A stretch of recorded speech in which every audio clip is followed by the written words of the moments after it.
Morning. So welcome. This is the first Friday forum. We're going to have several of these as the year goes on, and they're intended to provide additional material that goes with the regular lectures. In the winter, for example, we're going to have a performance of a scene from The Tempest. So these these will come to the Friday forum, and then also they'll be available online if you cannot make it. So today we're lucky to have two presenters from the philosophy department. They are seminar leaders in Humanities Core. They're both excellent instructors. And what they're going to do today is talk about Kant's essay, What is Enlightenment, and give you some philosophical methodologies. You're going to see how they approach this particular text. So our first speaker is going to be Dan Siakel, who received his PhD in philosophy from UC Irvine earlier this year. He also has 4 philosophy degrees, 2 of them from the University of Chicago. And his research focuses on metaphysics, philosophy of mind, early modern philosophy, and the history of 20th century philosophy. And most recently, he has been interested in doing research on Shambhala Buddhism and meditation. Dan is somebody who's very committed to improving his teaching, and as a result of that, he was a senior pedagogical fellow for UCI Center for Engaged Instruction. The second presenter is Valentina Ricci, who has 2 PhD degrees in philosophy. The first from the University of Padua in Italy, where she focused on German philosophy of the 18th and 19th century, particularly Hegel. Her second degree is from UC Irvine's philosophy department, where she focused on social and political philosophy, and her research was on ontology and ethics of violence. So as part of her philosophical work, she has strong interest in critical race theory and feminist philosophy, and you're going to see some of that in her approach to the material today.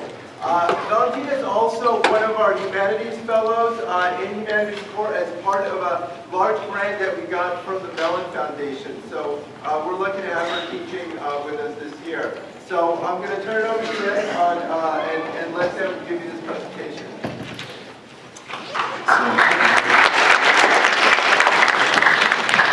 So thanks to Rodrigo and Humanities Core in general for enabling Valentina and I to sort of demonstrate different aspects of the philosophical methodology for this morning. Just by a quick raise of hands, how many people have read the chapter in the Writer's Handbook on philosophical methodology and writing? Okay, excellent. So you're going to have a sort of head start for what we're going to do today. And what Valentina and I are going to do today is going to occur in 3 different phases. So in the first phase, that will be my task, we're going to aim to understand Kant's text. And I mean in a quasi-technical sense, that is not just knowledge of propositions that Kant happens to assert, but also, because we're doing philosophy, we're going to focus on structural relationships between the different claims that Kant is making. In particular, logical relationships, conceptual dependencies, etc. So that approach, when we try to understand first, is going to be systematic and focused on Kant's argument.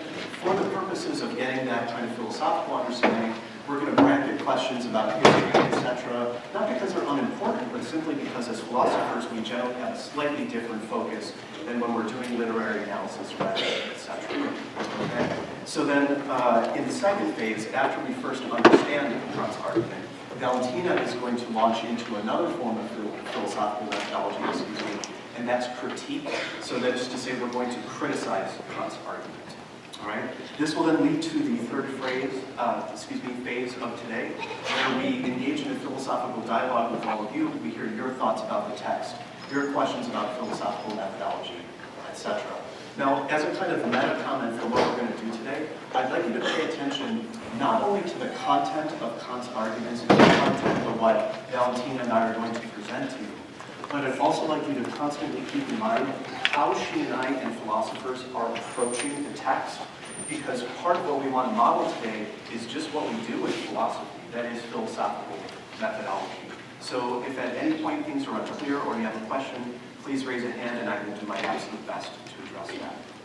Okay, so let me start with a little factoid. In Kant's sparsely decorated home, he had only one portrait, and he put this portrait above the writing desk where he composed some of the most significant and influential texts in the entire canon of so-called Western philosophy. Does anyone have a sort of guess as to who might have been depicted in that portrait? Sir? That might have been appropriate in certain respects, but it was not of himself. Any other guesses?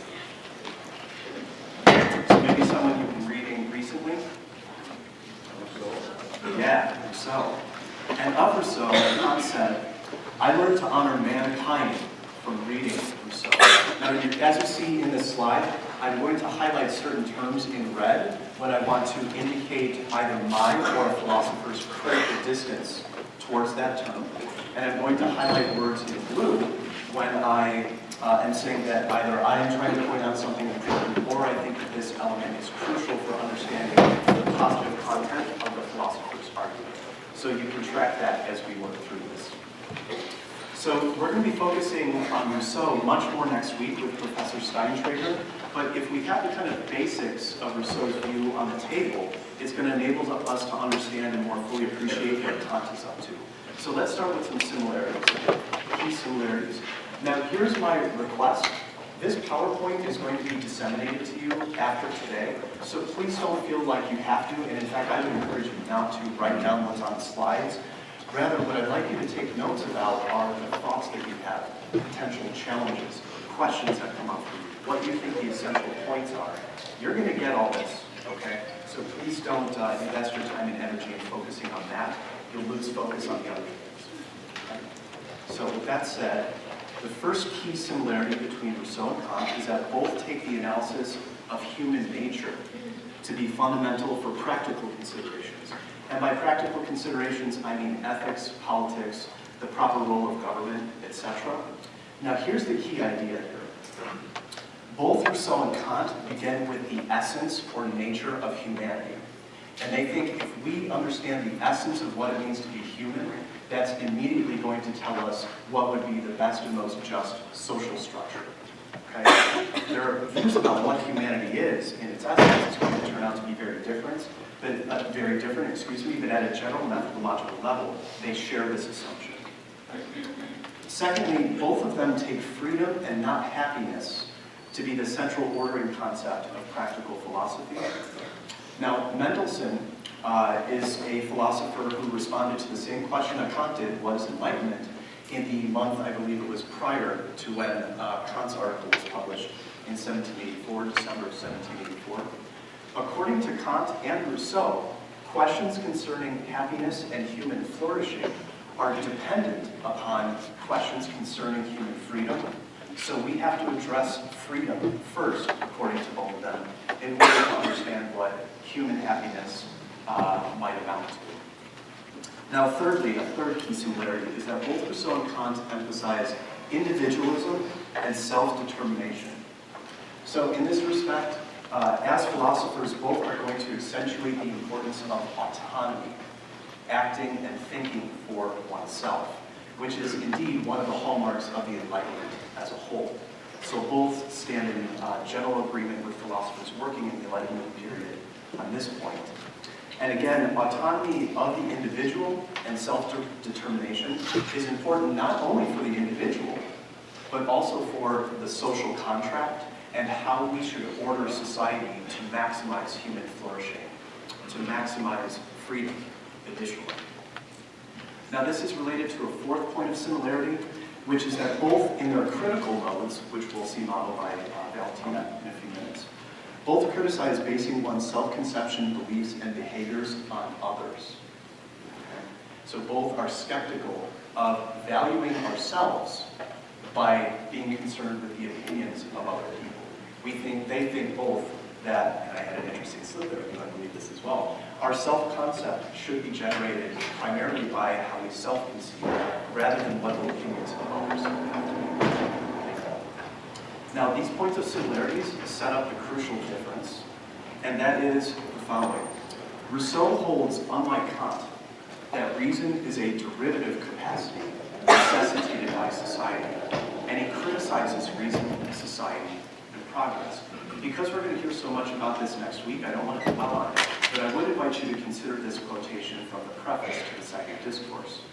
There Rousseau writes, meditating on the first and most simple operations of the human soul, I believe I perceive in it two principles that are prior to reason. This is what I mean by it being a derivative capacity, of which one, love of self, makes us ardently interested in our well-being and our self-preservation, and the other, compassion, inspires in us a natural repugnance to seeing any sentient being, especially our fellow man, perish or suffer. So again, for Rousseau, reason is not something that we have innately or essentially. It is something that results from our living in society. It is something that results from progress, and he's critical of reason in society and progress. And I can say that in a different way in accordance with the following. For Rousseau, society, not the individual, is responsible for the fundamental vice of self-love. Now, please be very careful here. I'm drawing a distinction between love of self, which is something that Rousseau values and believes is essential to being human, and self-love, which he thinks is a perversion of love of self. And by that I mean, to define my terms as you should in your own writing, a corrupt, competitive desire to be perceived as being better than others and envied. And here Kant is just going to disagree, because according to Kant, individuals, not society, are responsible for the fundamental vice of what he refers to as minority, and we'll explicate this a little bit in a little bit more detail in a moment. But as a working definition, minority, according to him, is lacking the ability to use reason independently of others. Now, here are two things that I want to make sure you get before we proceed to look at the essay itself. Okay? For Kant, reason, there are two features we have to keep in mind. One, reason is innate. He thinks that it's a capacity that we are born with. Rousseau doesn't. Rousseau thinks that we acquire reason, or we have reason, only because we're in society. So that's the first important point. Second important point. Reason, according to Kant, is the essence of humanity. So it's innate, and it is the essence of humanity.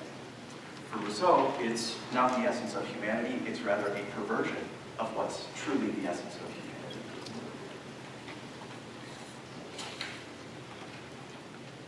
So that said, let's look at the first paragraph of Kant's essay, What is Enlightenment, from 1784.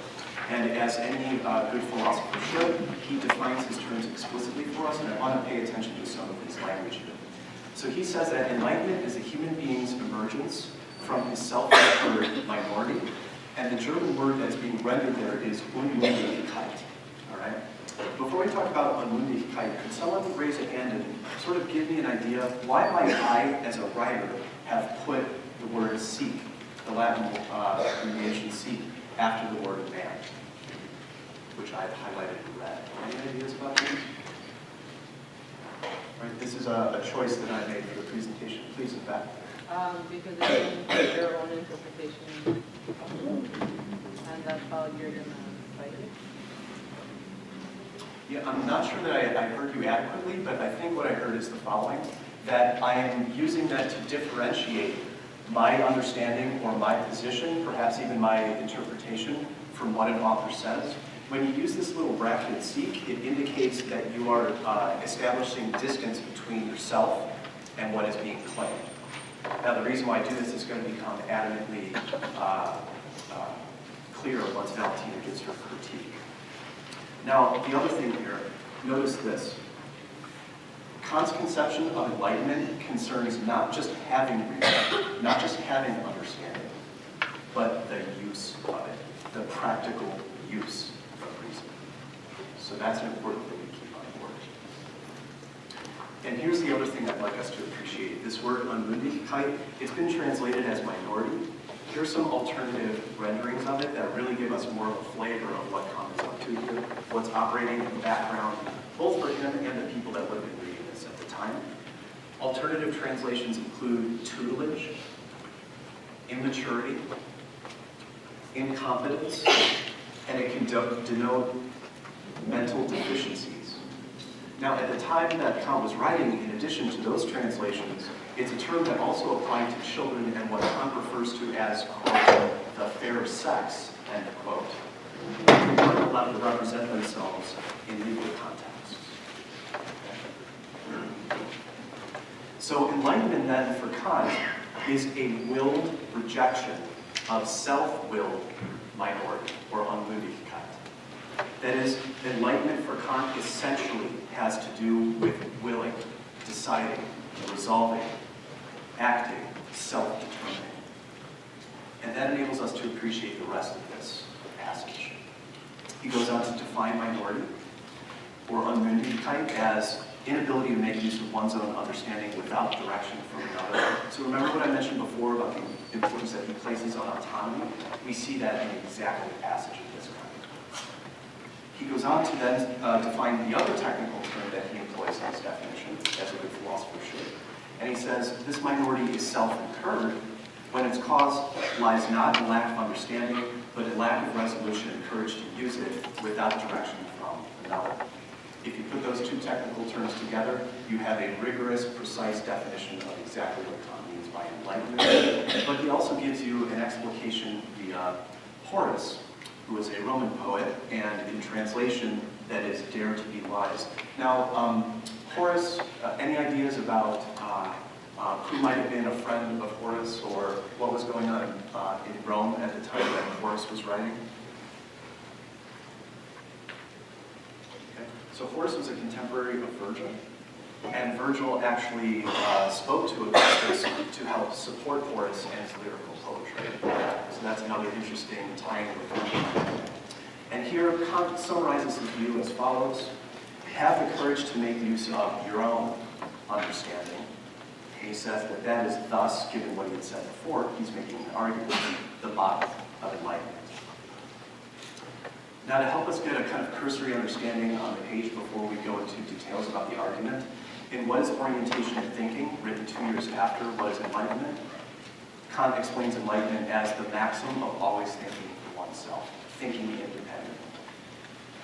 It concerns a way of thinking, not what is thought, but how people think, namely independently, autonomously. And we get a further explication of this in the Critique of the Power of Judgment from 1790, where, ironically enough, Kant defines enlightenment as the liberation from superstition and prejudice generally. Now, I've written an exclamation point after prejudice because, well, I'll let Valentina explain that in a moment. So again, to underscore the point here, enlightenment concerns how, meaning the way one thinks. And now let's very quickly run through his argument for this position.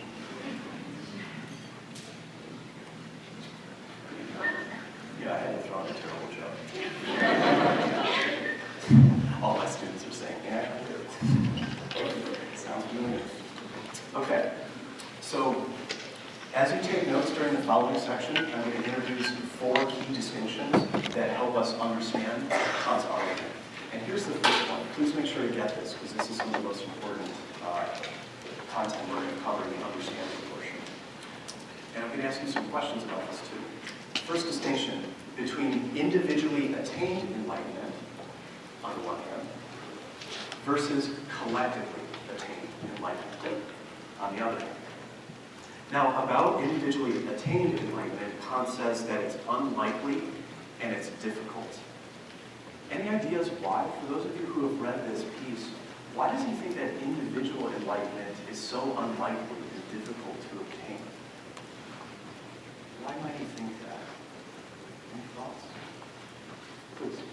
He's taking into account the society that necessarily does not want to be enlightened, and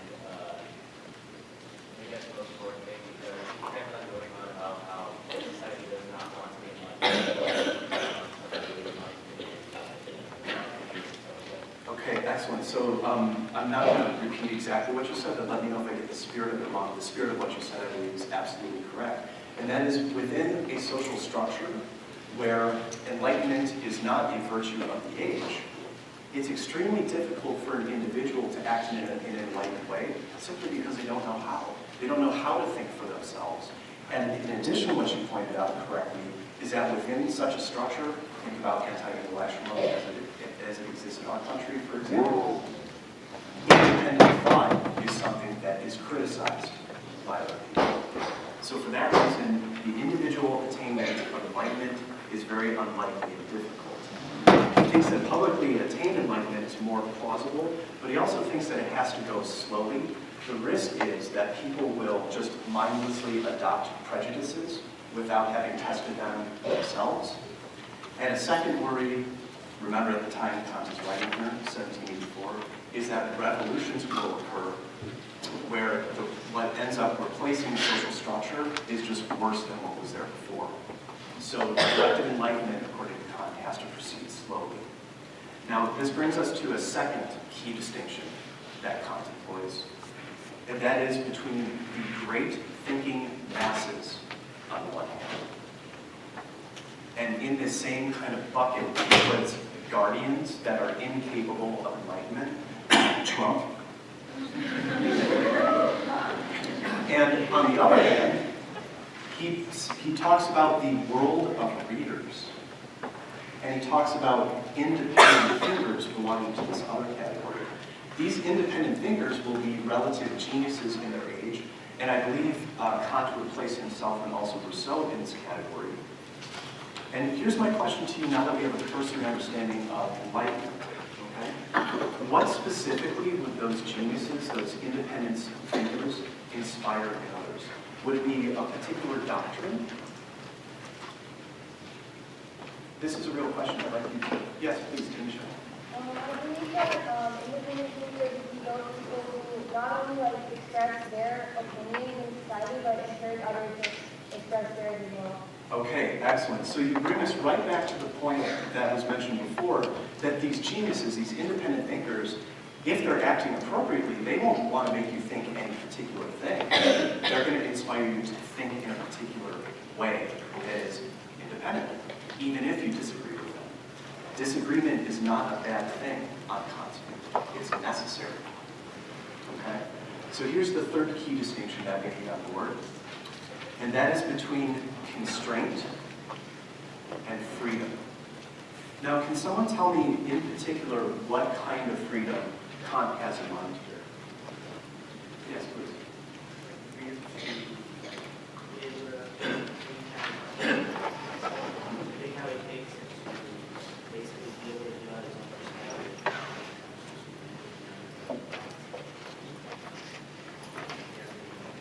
Okay, excellent. So the gentleman in the front has rightly emphasized that for Kant, what's important is that freedom concerns the use of reason. Now, think about use of reason as it functions in the article. He gives us another distinction between uses of reason. Do you recall this? Which is my fourth key distinction, fourth and final key distinction. Anybody recall this? Sir, in the room? Yes, public use versus the private use of reason. Now, he uses these words in a bit different way than we tend to, so let me make sure that I clarify this point. The private use of reason, he means to pertain specifically to use in civil posts and offices, and he gives us three examples of that. The first is an officer following orders, the second is a citizen paying taxes, and the third is a clergyman broadcasting the dogma of his church. Now, when those people are functioning in their capacities of those positions, are they supposed to argue with the orders, not pay their taxes, not disseminate the dogma of the church? No. The public use of reason, the private use of reason for Kant means that when you're occupying a social post or office, you obey. But, here's the twist, now we move to the public use of reason. As soon as you're outside of that post or office, or you're not functioning in that capacity, when the officer is not on duty, it's not only permissible, but he should engage in argument and radical questioning of what he's being told while he's holding that office or post. Okay? Now, Kant has kind of a strange phrase for this. It refers to that distinction, the second one I mentioned before. In the public use of reason for anyone, you are functioning as a scholar before the entire public of the world of readers. And it is your duty not to obey in that capacity. It is your duty to argue, to listen actively, to have your own independent thoughts. So I think you all see how crucially important the public use of reason is for the Enlightenment. And there's two final things that I want to emphasize before I turn this over to Valentina in her critique, because we're still understanding. The first is that Kant's ultimate aim in using reason in its public capacity is for universal enlightenment. Elsewhere, he refers to this as the kingdom of ends. And he thinks that if the public use of reason is free, inevitably, humankind will emerge from self-incurred minority. That is to say, he thinks all of humanity eventually, slowly, but eventually, will become enlightened. His view, therefore, is a teleological one. That is a word where the Greek word telos means end or goal. And he gives you a conditional argument for this claim. If, on the one hand, the public use of reason is free, if that condition obtains, and that's the goal of the monarch like Frederick the Great, or the public to ensure that that's the case, and he includes that that's the second part of the conditional, universal enlightenment will eventually obtain. Now, there's one quote I want to read on this because he actually casts this at one point in the essay in barbarism. When we turn to Professor Lazo's set of lectures, we're going to be reading John Coetzee's book, Waiting for the Barbarians, and I want you to keep this in mind as we turn there.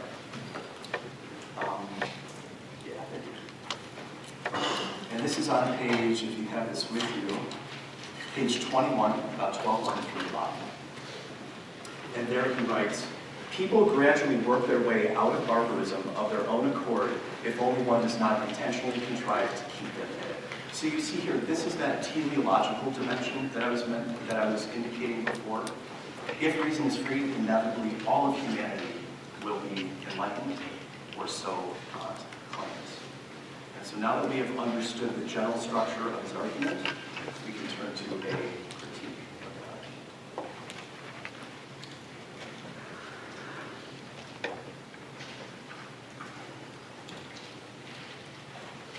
Hello. Can you hear me? Through the microphone? Yes. I knew this wouldn't work.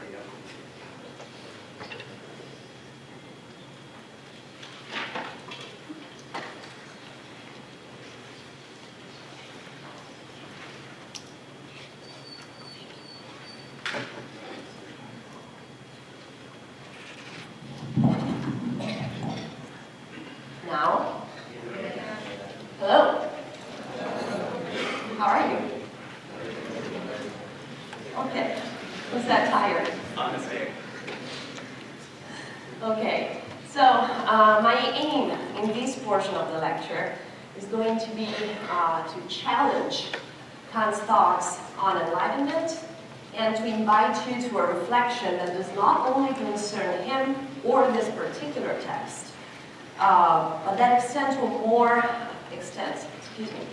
more general question, one that has to do with what Said would call the politics of knowledge. So my question is going to concern in particular our relation to the canon. Does anybody know what the canon is? What the term means? Yes? So like a list of books or like philosophies. Yeah, so for each discipline, it is thought that there is a foundational, crucial set of texts and authors that one should refer to traditionally in the mainstream when one is dealing with that discipline or engaging in that discipline. So, as far as philosophy is concerned, Kant and Rousseau are definitely part of that canon and a crucial part of that canon. In fact, if you guys will take several philosophy classes, Kant will definitely show up in your readings. He had an immense influence on epistemology, the philosophy of art, ethics, political philosophy, and he's still right at the center of our research in philosophy. Not for everybody, but for a good number of us. So clearly it's not an accident we're reading this author and this kind of text. And don't get me wrong, there are very good reasons why this is the case. However, there are also controversial aspects about this author and what he writes in. So this gives me an opportunity to focus on issues that relate to the nature of philosophy and philosophical inquiry, and what this should imply. So as Daniel has beautifully expressed in his chapter on philosophical methodology, philosophy is radical, or at least it's supposed to be radical, in that it identifies and interrogates fundamental assumptions on which arguments, conceptual systems, and even entire disciplines depend. So radical here means that philosophical inquiry should question everything, should not take anything for granted, and should do so, by going to the roots of each problem. And if this is true, philosophical inquiry should do this not only to other disciplines, to others' arguments, but first of all, and most importantly, to itself, and without mercy. So, philosophy should be self-critical. And the way I would like to model this for you today is by looking at a particular passage in Kant's text and starting a discussion from there. So if you look at the second paragraph on the first page of your reading for today, more or less in the middle of that paragraph, Kant writes that by far the greatest part of humankind, including the entire fair sex, should hold the step toward majority to be not only troublesome, but also highly dangerous, will soon be seen to by those guardians who have kindly taken it upon themselves to supervise them. So, does anything sound disturbing in that passage? Yes? The entire person. Yes? Why is that disturbing? Because it refers to females, Mm-hmm. and he's differentiating, saying females are different from males when it comes to form. Yes, all of them, Yeah. right? And let's think about what he said before, right? We're just at the beginning of the text. He just defined enlightenment as a human being's emergence from self-incurred minority, where minority is defined as the inability to use one's own understanding without direction from another. That is, free. So, he's not only claiming that a majority of humankind is in this condition, already not super kind, right? He's saying that in that subset, large subset of humanity, all of the female sex is included. Nice, right? So, let us analyze this claim. I usually recommend my students, when they're writing, to be careful when using claims that start with all or every. Someone's nodding. And you know why? Imagine I say, all of the students in this room did the reading for today. How many counterexamples, how many exceptions does it take to disprove my claim? Yes, right? So Kant seems to be making, to begin with, a pretty bad logical mistake, right? At least worth of a C- here, right? But that's not only that. Most importantly, it seems like his claim is expressing prejudice. You remember we heard this term earlier in this lecture.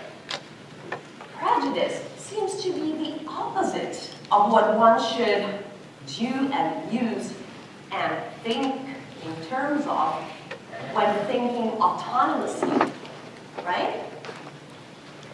And by the way, this is not an exception in Kant's works. This is not the one claim that he was,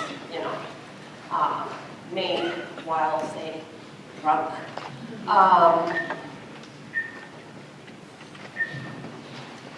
For example, in the observations of the feeling of the beautiful and sublime, beautiful work that unfortunately includes some of the most horrible things he said, woman's philosophy is not to reason, but to sense.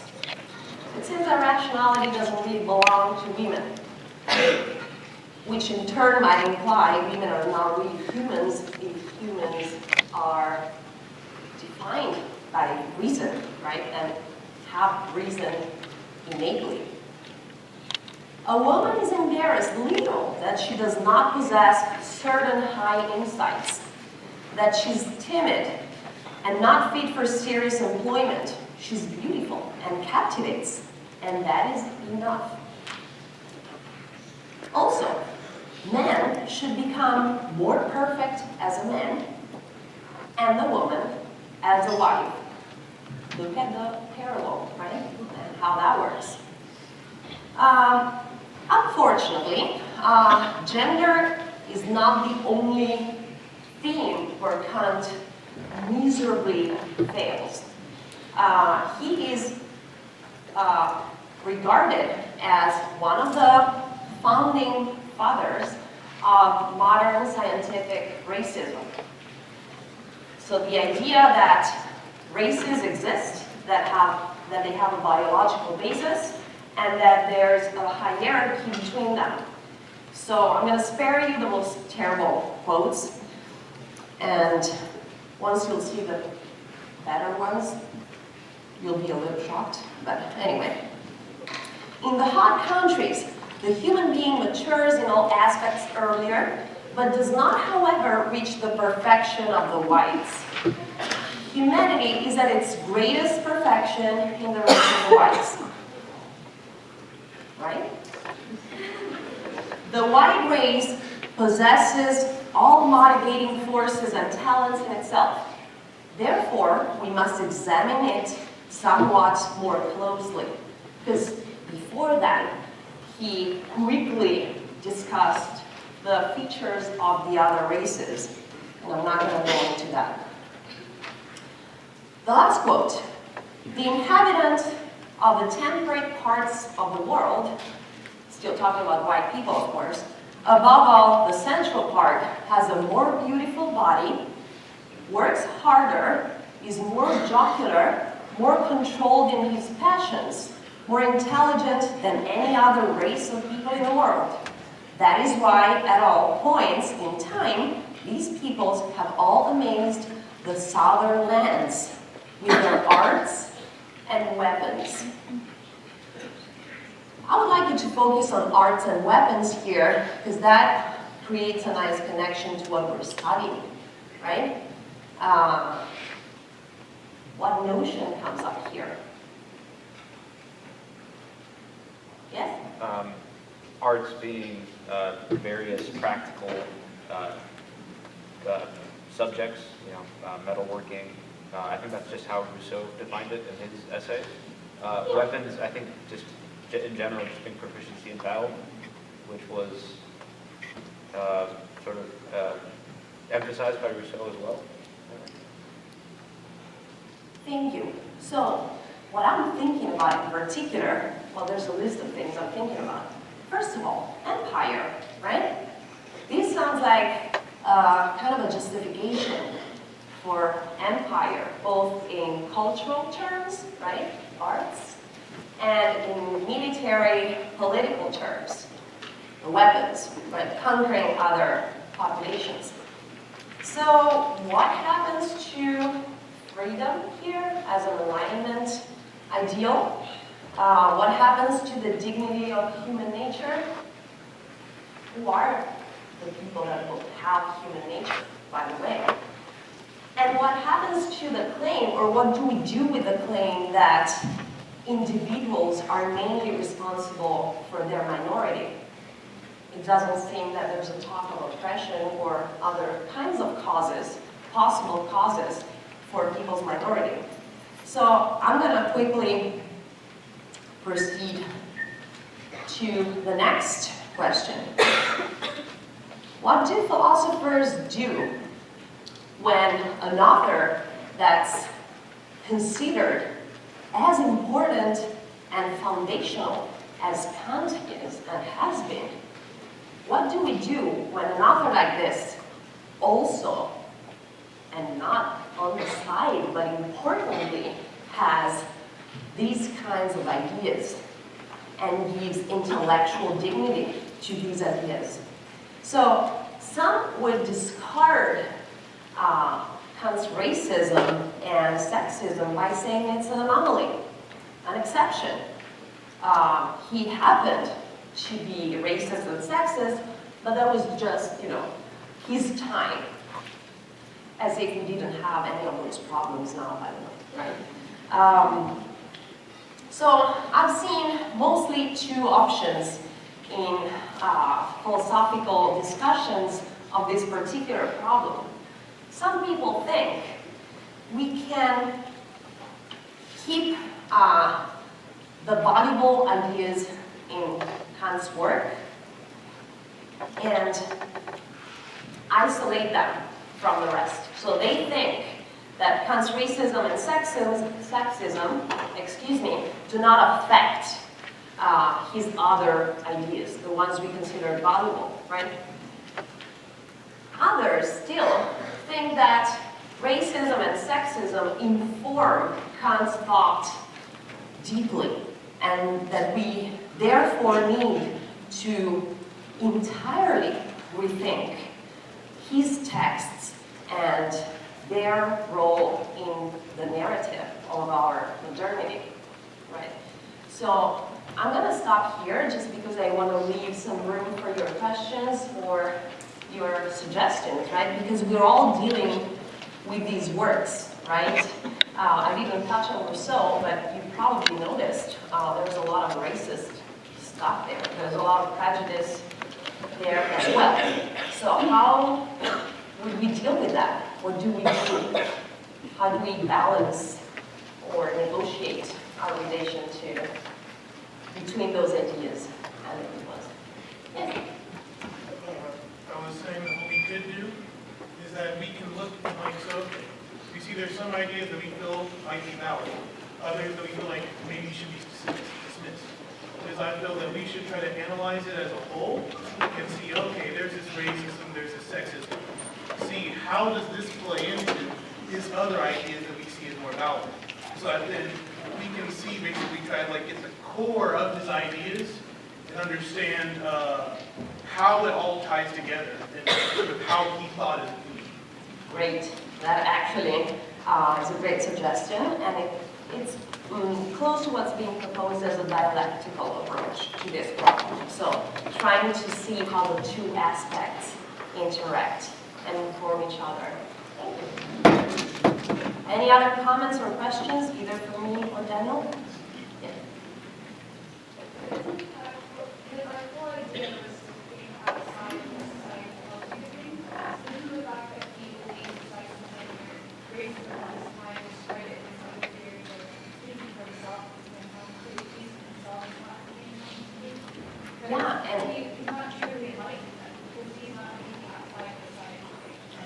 And part of the problem, right, is exactly that he doesn't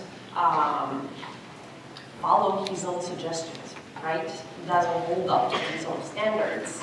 However, what do we do with that, right? Do we throw everything away? Or do we use his own standards against him in order to try to further develop our positions, right? So, which is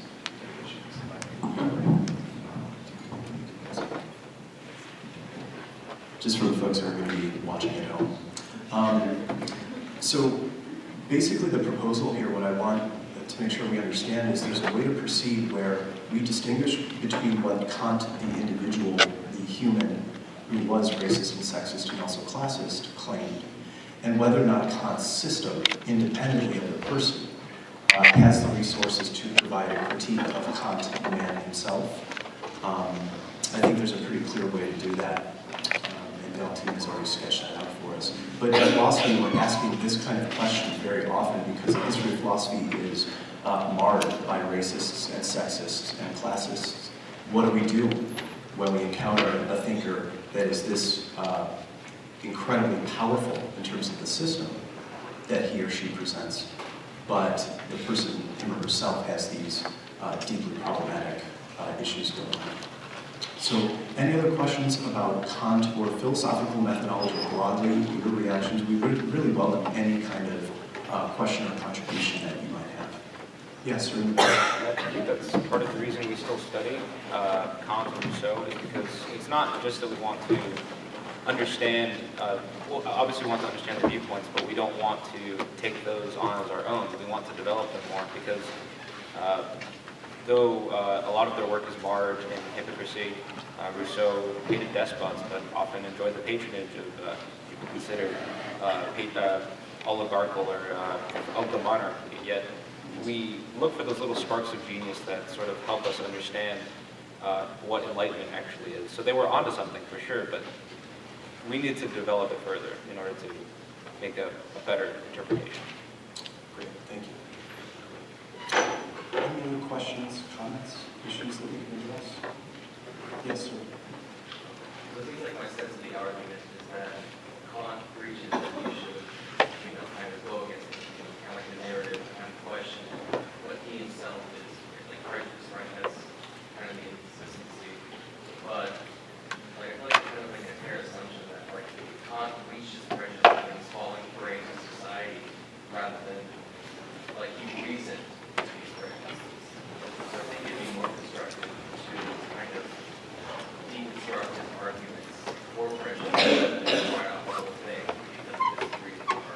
Yes, so what the gentleman up front is suggesting is the distinction between Kant being a kind of subject to his time versus Kant providing a rational argument for racism, sexism, and classism. These are two different interpretations. Either is viable, but I think the one that you suggested is his using reason to justify these problematic positions is a promising position for which it. So we're up for time. I'd like to thank everyone for being here today.